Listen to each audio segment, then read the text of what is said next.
La démocratie a parlé. Je vous avais demandé dans un post récemment de quel manga vous vouliez que je parle parmi plusieurs que j'avais en tête.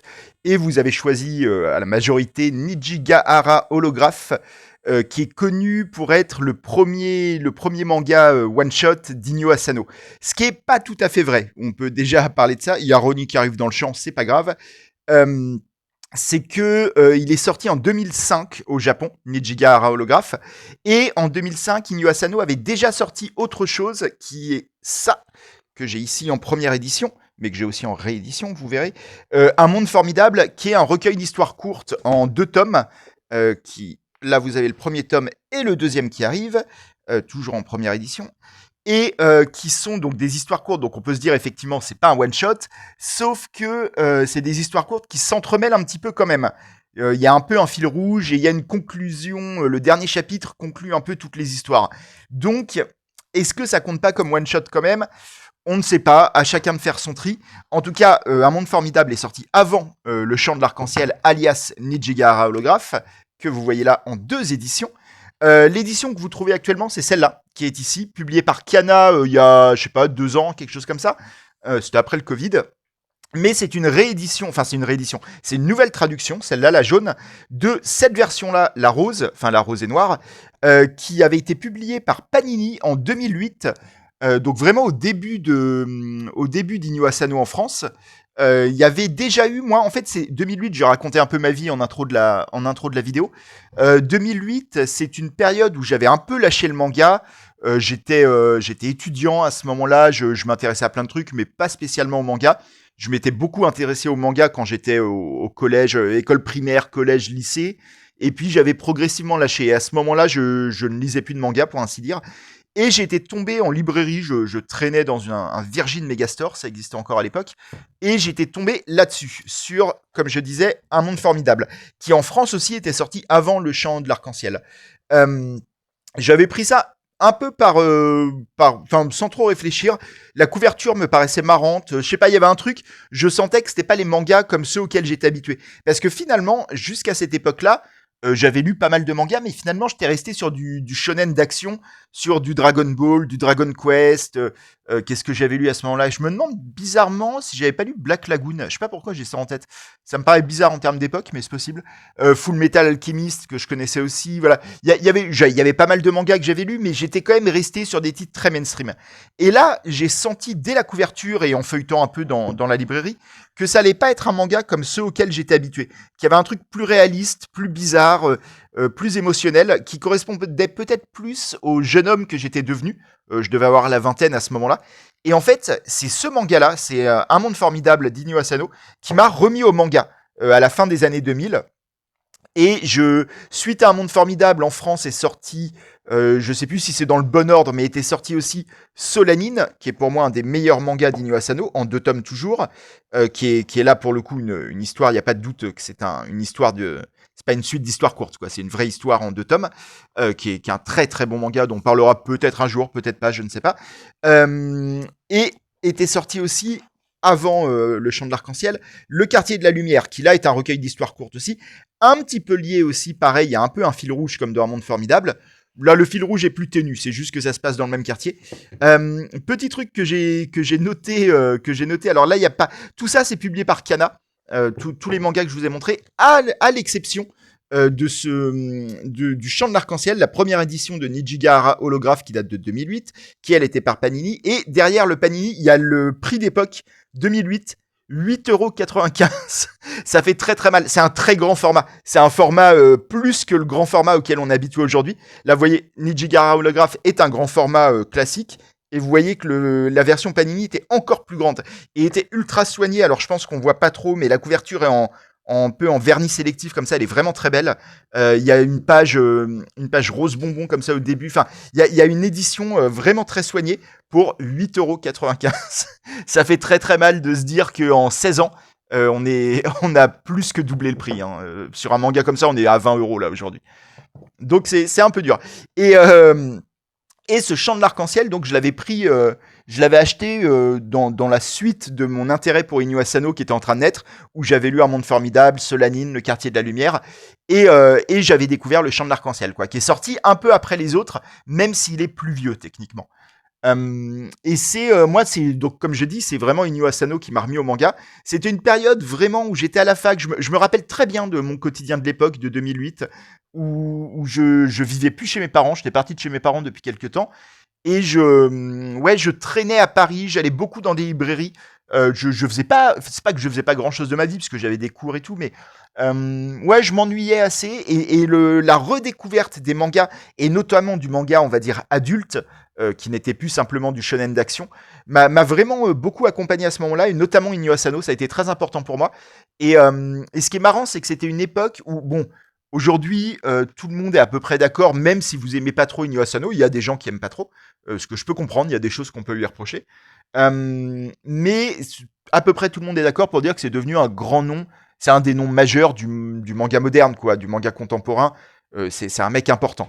Et à ce moment-là, au moment où tous les titres qu'on a vus, là, Le Quartier de la Lumière, Un Monde Formidable, et ainsi de suite, ont été publiés en France, c'était pas encore le cas. On était encore sur une petite curiosité, un auteur un peu à part, dont on savait pas trop quoi faire.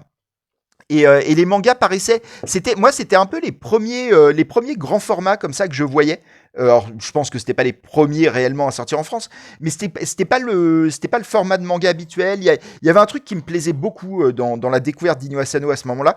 J'avais l'impression que c'était mon auteur à moi. Il était pas du tout mainstream à l'époque. Je me rappelle d'une pote libraire qui, à peu près à cette époque-là, qui me disait que le premier de Bonu Pun Pun, qui venait de sortir au moment où je lui demandais ça, avait vendu 1500 exemplaires, quoi. Ce qui était vraiment pas ouf, quoi. Mais c'était une autre période. C'était une autre période du manga aussi, où on n'était pas encore. En fait, il y a eu la grosse bulle du manga dans les années 90, quand c'est arrivé en France à pleine puissance avec Dragon Ball et ainsi de suite, où là, les éditeurs étaient comme des oufs, ça publiait pas mal de trucs, mais beaucoup de trucs qui ressemblaient à Dragon Ball en réalité, beaucoup de séries mainstream. Mais ça se vendait énormément. Et puis, ça s'est calmé dans les années 2000. Dans les années 2000, le manga n'intéressait plus autant le grand public. C'était redevenu un truc de geek, un truc d'otaku un peu fermé sur eux-mêmes en termes de communauté. Et le grand public ne s'intéressait plus au manga. Et il a fallu attendre assez longtemps, en fait. Il a fallu attendre la fin des années 2010, assez récemment, en fait, pour qu'il y ait cette deuxième bulle du manga, dans laquelle on est encore actuellement, où là, il y a eu un truc majeur et où il y a des chiffres de vente qu'on n'avait jamais vus avant. Ça a explosé avec le confinement, mais ça avait commencé un petit peu avant. Et là, Inyo Asano, comme plein d'autres auteurs de manga, a pris complètement son envol commercial à ce moment-là. Mais donc, à la fin des années 2000, au début des années 2010, quand les mangas que vous voyez ont été publiés, c'était un truc très indé, très bizarre en fait de publier Inyo Asano en France. Et moi, ça me plaisait beaucoup, cette sensation. Moi, je suis un mec qui a grandi dans le milieu de la musique punk et ainsi de suite. J'ai un peu ce truc qui est pas très noble, mais de bien aimer avoir aimé des choses que les gens connaissent pas. Vous voyez ce que je veux dire? Et donc, ça me faisait très plaisir d'avoir mon petit auteur de manga à moi que personne connaissait, qui racontait des trucs très bizarres qui ressemblaient pas aux autres mangas. Et bon, l'histoire a fait qu'Inyo Asano est devenu une star aujourd'hui. Tant mieux, je vais pas du tout m'en plaindre. Hein. Il mérite et je suis très content qu'un auteur aussi particulier que lui ait accédé à ce statut. Ce qui fait d'ailleurs, pour la petite anecdote bibliographique, voilà, que Un Monde Formidable a été réédité en intégrale, en grand, qui réunit les deux tomes par Kana toujours. Hop, donc on l'avait. Maintenant, vous trouvez celui-là en librairie. Les deux premiers tomes, c'est pareil, vous les trouvez plus. Et Solamine aussi a été réédité pareil en un tome épais qui réunit les deux tomes. Vous voyez l'épaisseur. Toujours chez Kana et toujours c'est celui-là que vous trouvez plus les deux tomes, c'est pareil. Le Quartier de la Lumière, pas besoin de le rééditer, il y a qu'un seul tome, donc il est toujours trouvable, je crois, à vérifier, mais je pense qu'il est toujours trouvable, toujours chez Kana. Un Monde Formidable, on vire. Et pendant des années, on en arrive enfin au sujet du jour. Le Chant de l'Arc-en-Ciel, Nijigara Holographe, publié par Panini, je le répète, c'est le seul manga d'Inyo Asano qui n'est pas publié par Kana. Non, il y en a un autre, il y a La Fille de la Plage, qui est un de mes favoris, qui est publié par Imo. C'est le seul dont Kana n'a pas les droits. Peut-être qu'ils vont les récupérer un jour ou l'autre, je ne sais pas. Mais en tout cas, Le Chant de l'Arc-en-Ciel, Nijigara Holographe, était chez Panini et était introuvable depuis très longtemps. Moi, je l'avais chopé à l'époque, je l'avais trouvé en librairie à ce moment-là. Et je connaissais déjà un petit peu Inu Asano, comme je vous ai raconté. Et il est resté en vente le temps qu'ils écoulent le stock et ils en ont jamais réédité.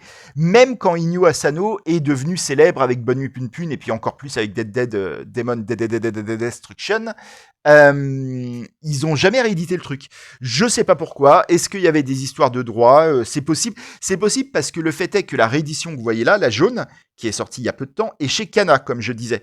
Donc, ça veut dire que les droits sont passés d'un éditeur à l'autre. Il y a peut-être eu un truc, peut-être qu'ils avaient les droits que pour un tirage, je ne sais pas. En tout cas, cette édition-là est devenue ultra rare. Elle était très recherchée pendant longtemps. Là, je pense qu'avec la réédition de Kana, ça fait que l'édition originelle, hop, je vais tourner la page, que l'édition originelle n'est plus spécialement recherchée.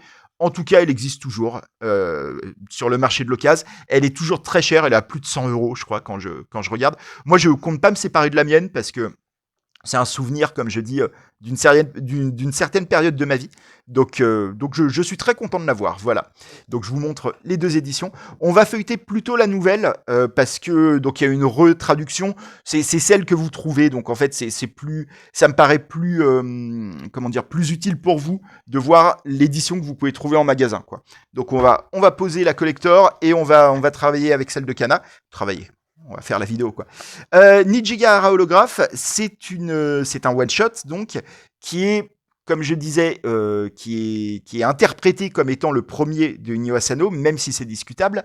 Et c'est toujours intéressant de voir les premières œuvres d'un auteur parce que c'est là où il est le plus impulsif, où il va, comment dire, comme il n'a pas de carrière à défendre, qu'il arrive sur le terrain, c'est peut-être là où on peut espérer une certaine sincérité, une certaine impulsivité inconsciente, où il va dire des choses mal maîtrisées, mais en étant mal maîtrisées, seront peut-être plus brutes, plus sincères. On peut se dire plein de choses comme ça sur les premières œuvres. En tout cas, c'est sûr que c'est toujours intéressant de regarder la première œuvre d'un auteur qui ensuite a fait une carrière, quoi. Donc, que penser de Nijigahara Holograph, le chant de l'arc-en-ciel, pardon, excusez-moi. Eh ben, on peut en penser plein de choses, mais notamment que c'est assez incompréhensible. C'est une histoire qui passe beaucoup du passé au présent, voire au futur. Il y a des bonds dans le temps, thématiquement, qui sont un peu durs à suivre par moment, alors qui ont toujours la mise en page manga dont on a parlé dans l'épisode précédent, c'est-à-dire quand le bord des pages est noir, on est dans le passé, quand il est blanc, on est dans le présent, mais même ça, c'est pas tellement, ça tient pas tellement parce qu'il y a vraiment des deux époques qui se mélangent.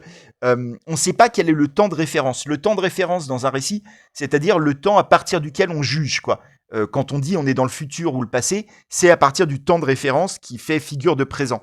Et là, le temps de référence, il est double. Parfois, les personnages sont adultes, parfois ils sont enfants, et les deux histoires sont le temps de référence d'une certaine façon. C'est dur à suivre ce que je dis, mais le manga est dur à suivre aussi.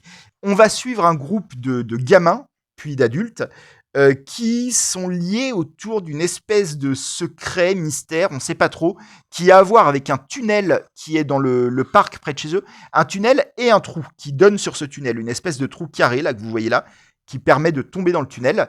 Et on comprend dès les premiers chapitres, dès ce que vous voyez là, qu'ils ont fait tomber une fille dans ce trou, fille qui est dans le coma. On le comprend assez rapidement. Voilà. On n'en sait pas plus. Il y a en même temps un truc où on a l'impression qu'il y a eu un meurtre aussi au début. Ça parle d'un cadavre qui est retrouvé dans ce tunnel, qui n'est pas le cadavre de la petite fille. La petite fille d'ailleurs n'est pas morte. On va comprendre qu'elle est dans le coma en réalité. Et tout va tourner autour de qu'est-ce qui s'est passé, pourquoi ils ont fait tomber cette fille dans le trou. Il y a un truc de harcèlement scolaire, hein, très clairement. Il y a d'autres choses, il y a des histoires de famille, des secrets de famille. Il y a un nouvel élève qui arrive dans l'école, qui est lui avec les lunettes, qui au début a juste l'air d'être le nouvel élève qui découvre le quartier, enfin la petite ville où ils sont. Et en fait, petit à petit, on se dit qu'il y a peut-être des liens avec d'autres personnages qu'on ne comprend pas. Il y a beaucoup de scènes incompréhensibles. Cette scène, par exemple, au cimetière, où deux hommes, on n'en connaît qu'un des deux, se parlent, ils ont l'air d'avoir un truc en commun, mais on ne sait pas quoi, on ne sait pas devant la tombe de qui ils sont.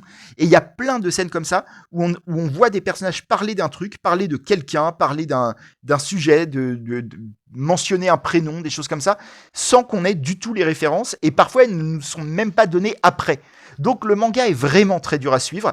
C'est beaucoup de destins qui s'entremêlent. Il y a cette prof à qui il manque un œil, visiblement. Pendant la majorité du manga, on ne comprend pas pourquoi il lui manque un œil, et puis on va comprendre à un moment. Euh, il y a plein de persos qui s'entremêlent, ouais, comme je disais. C'est très dur de savoir qui est le héros, on va dire, de l'histoire. Il y a cette fille qui est pas la fille qui est tombée dans le trou, qui est une autre fille qu'on voit adulte et enfant, qui a fait partie de la petite bande, qui elle a des ambitions de devenir peintre. Elle a aussi des trucs à cacher. On comprend qu'elle a fait partie de l'histoire quand enfant ils ont fait tomber la fille dans le trou. Il y a ce mec-là avec les cheveux longs là qu'on voit là avec sa capuche. Je vais essayer de vous trouver un meilleur dessin de lui, qui était un peu le chef de bande quand ils étaient enfants et qui, devenu adulte, a l'air d'être un mec complètement paumé, qui sait pas trop où il va, qui sait pas trop ce qu'il fait. Il y a plein de destins comme ça, il y en a plein d'autres que je mentionne même pas. Et tout s'entremêle avec pas mal de violence, comme vous le voyez là, avec des trucs très malsains. C'est-à-dire qu'il y a déjà dans cette première œuvre un peu la thèse qu'Inyo Asano va continuer à développer de manga en manga, à savoir que le monde est sale et que tout le monde a des trucs à se reprocher et que personne, les gens purs n'existent pas. Y a des scènes qui mettent très mal à l'aise et on sait pas. Par exemple, cette scène-là, vous voyez un père qui parle à sa fille qui est devant elle, qui se trouve être la fille qui va être poussée dans le trou. Donc là, on est avant l'accident. Tout ça est vraiment embrouillé. Hein. La temporalité est très très floue dans Nijigahara Holograph. Il est en train de parler, il est derrière elle, la fille parle, et on voit que le père a une érection sur cette image. Et c'est tout. On va rien en faire de ça. Il n'y a pas d'histoire d'abus sexuels ou quoi, mais il y a juste cette image, comme si le père, à part cette image, dans le reste du récit, le père a l'air d'être plutôt le bon gars, entre guillemets. Et on a l'impression que Inyo Asano a rajouté cette image d'érection qu'il a devant sa fille, sa fille qui a genre 8 ans, enfin non pas que l'âge aurait pu excuser quoi que ce soit, mais je veux dire, la situation est vraiment sordide. On a l'impression qu'il rajoute ça juste pour s'assurer que le mec ne puisse pas passer pour un mec sympa aux yeux du lecteur, quoi. Je sais pas si c'est ça, mais en tout cas, il y a vraiment ce truc dans tout le manga où aucun perso n'est épargné. Même les mecs qui ont l'air un peu sympas pendant quelques chapitres, finalement vont se révéler d'énormes connards, voire même pire, voire des meurtriers, enfin des harceleurs. Euh, Personne n'en sort grandi de cette histoire. C'est très bizarre. Il y a déjà, là vous le voyez particulièrement sur cette case-là, c'est pour ça que je restais là, il y a déjà l'habitude d'Inyo Asano d'utiliser des paysages très photoréalistes, à la limite de la photo pure. Alors un peu retouché, mais on est quand même très très proche de la photo là par exemple, et dans lequel il dessine ses personnages. C'est un truc qu'il va continuer à faire de manga en manga, en affinant un peu la technique. Et là c'est pas super fin suivant les cases. Là ce qu'on a vu, c'était vraiment, on était si proche de la photo que ça en devient presque trop visible. Mais là pareil, on voit qu'il a retravaillé la photo de la rue, tout ça. Mais c'est vraiment c'est sa technique qui est devenue très spécifique de manga en manga. C'est pas le seul du tout à faire ça. Hein. Les mangaka utilisent beaucoup de photos comme référence pour leur décor, mais dans Inyo Asano a vraiment pris cette habitude de rendre le truc visible en fait, ce qui a donné un genre à ses mangas. Au niveau de dessin, on reconnaît tout à fait Inyo Asano déjà. Il a déjà son style, alors qu'il s'affinera un petit peu de manga en manga, mais je trouve qu'en fait, il a très très vite eu, dès ses premiers mangas, dès Un Monde Formidable et Nijigahara Holograph, il a déjà eu son style quasiment terminé en fait. C'est assez impressionnant. Et c'est peut-être pour ça d'ailleurs qu'aujourd'hui, depuis Dead Demon, Dead Destruction, il retravaille son style pour le changer complètement, quoi. Progressivement en tout cas. Je pense qu'il s'est peut-être lassé, ça fait longtemps en fait qu'il fait ce style-là.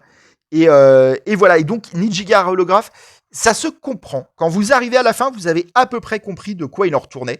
C'est pas complètement cryptique, complètement incompréhensible, mais c'est quand même, faut s'accrocher. Là, il y a encore une image d'érection. Vous voyez, il y a des trucs, on a l'impression, il y a un petit côté même un peu automatisme de ah merde, il faut que je rajoute que ce perso c'est un peu un connard quand même. Alors un connard, c'est pas être un connard d'avoir une érection, mais c'est dans des situations de donner un vernis sordide au personnage, de toujours rajouter un truc pour les cradifier, si je puis dire. Y a un truc assez bizarre, ouais, autour de ça. On a l'impression qu'il ne veut pas qu'on puisse aimer ces personnages, il veut pas qu'on puisse les prendre en affection. Ce qui est assez étrange parce que en même temps, toute la construction du récit va dans le sens de l'empathie, quoi. Va dans le sens de comprendre les motivations, comprendre les tourments intérieurs des personnages. Il y a toute une dimension un peu paranormale aussi, avec une légende urbaine d'un monstre qui vivrait dans le tunnel dont je vous parlais, le tunnel qui a sur la couverture, hein, d'ailleurs. Il y a des papillons, il y a tout un truc avec des papillons qui semblent liés à des phénomènes paranormaux. Il y a cette double page très étrange, libre à interprétation, où le personnage aux lunettes se disloque en un amas de papillons. On ne sait pas trop quoi penser de tout ça.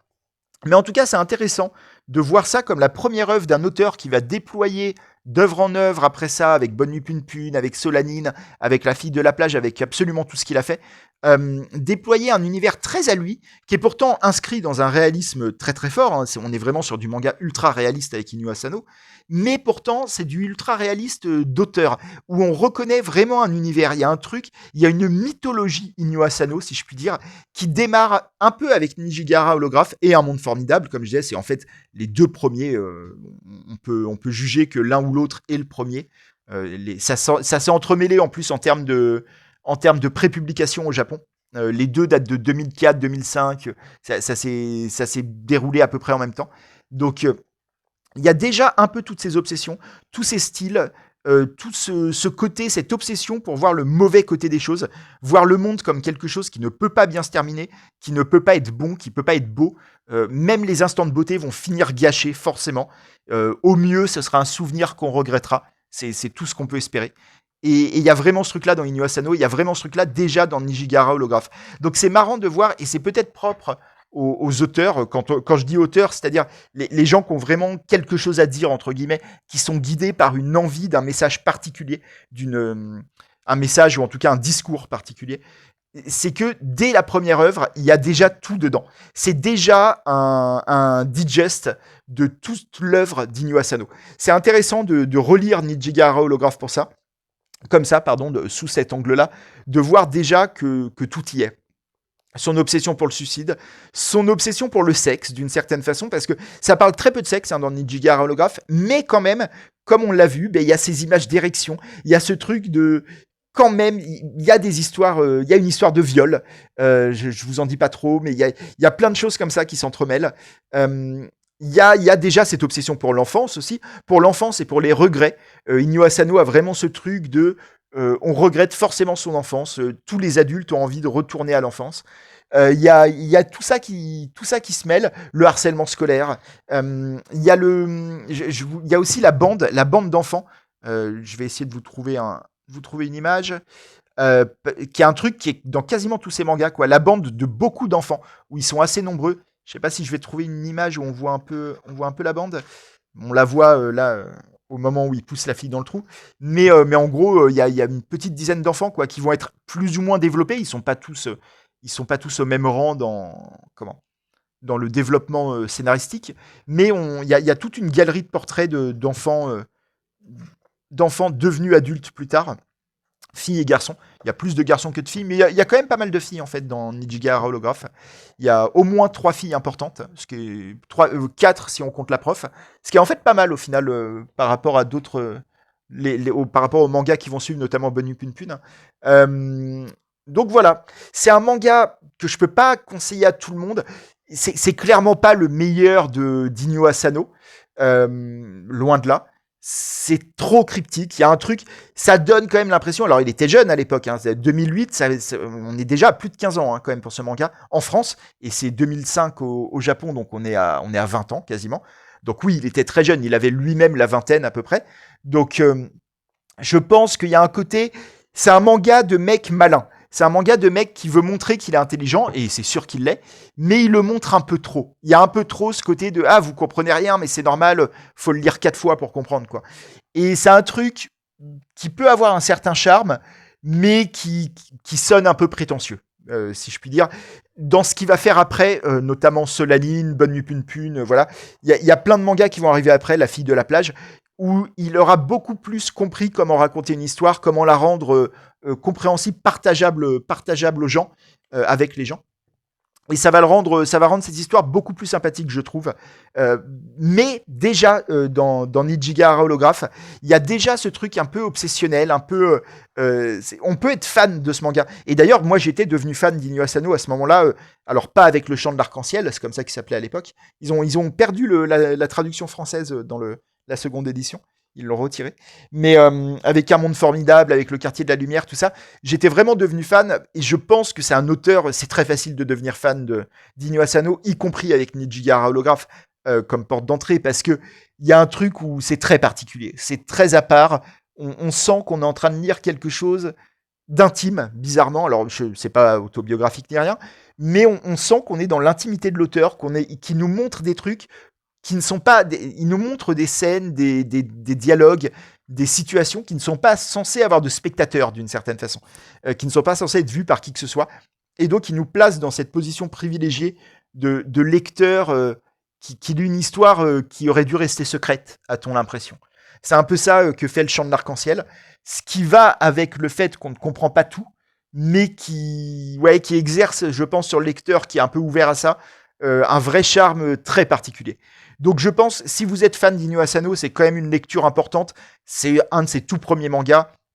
De voir d'où il part, de voir ce qu'il avait déjà dans la tête et dans les mains, quoi, dans sa façon de dessiner, alors qu'il avait que 20 ans. Enfin, 20 ans, peut-être un tout petit peu plus, je sais plus l'âge exact d'Inyo Asano.